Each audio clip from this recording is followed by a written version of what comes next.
So I was having a wonderful time with my parrot. Um, he used to give me a lot of wonderful company, and I was just happy with him. And didn't really need many friends at that time. Childhood was going pretty good. And as like I said, my dad was also like wondering about where my future takes me to. But in this wonderful time, again, my life took a sad turn. Uh, my parents were very religious and they used to participate in many religious events. And sometime there would be 21 days of we used to go and do some religious rituals, and we call it a havan, where you put like in a fire, you chant a lot of mantras, and you put in the fire a lot of different natural herbs and everything to kind of make the atmosphere really like a pure and divine. So we used to do that a lot as I was growing up.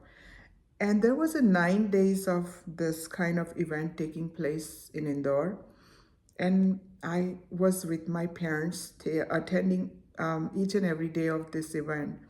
And I had to leave my parrot with my parents, my biological parents. And they were taking care, my mom was taking good care of parrot. But somehow I think parrot kind of knew that it's not me, and I was gone for many days. So maybe it was like missing me. One day my mom was cleaning the parrot and she opened the cage, and suddenly this parrot just came out of the cage, flew in a direction. My mom just was shocked looking at the parrot just flying away. And she had her hand just trying to catch this, but this parrot just took off. And when I came home to take my parrot back, my mom was extremely sad, had tears in her eyes, and I didn't get it, what's going on. And I said, okay, where is my parrot? I'm going to take him back home. And my mom, with tears in her eyes, told me that, Usha, your parrot left you. I was cleaning him and I opened the window and he just took off. And there was no way I could catch him or so my mom said, we are looking for your parrot all day long. Before you come home, we were hoping that we'll catch your parrot somewhere. And when I heard that, my heart sank. I was crying and I was like so miserable. I gathered all my friends, my neighbors, my brothers, sisters, and I said, let's go. I know this parrot cannot fly too far. He's a house pet. Um, he doesn't have a capacity to go too far. So I'm sure we can find him. And we all went in a different direction and calling him me too, because I can recognize his voice and he can recognize me. So I thought maybe that will help us find him. And we all went in a different direction and kept on saying, me too, me too, me too. Um, I'm Usha. And the day was turning into evening, and my heart was sinking that once the evening comes and night comes, God knows what's going to happen to this parrot.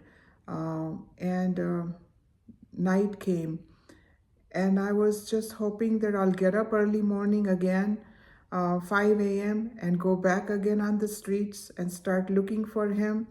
And hopefully, I'll hear his voice somewhere and I'll be able to get him.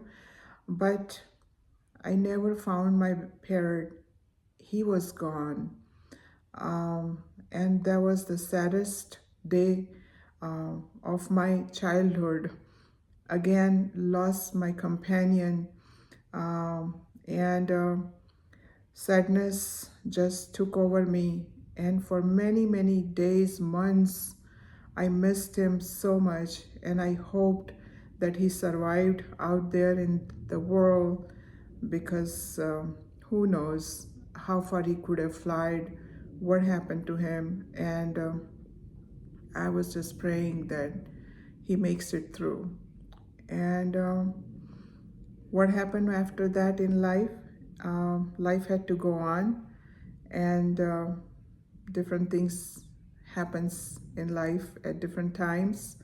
And I will tell you my next interesting story about my marriage and my adult years. So stay tuned. But I missed my parrot very dearly. And this is how my parrot, when parrot grew up, this is how that parrot looked like. So stay tuned.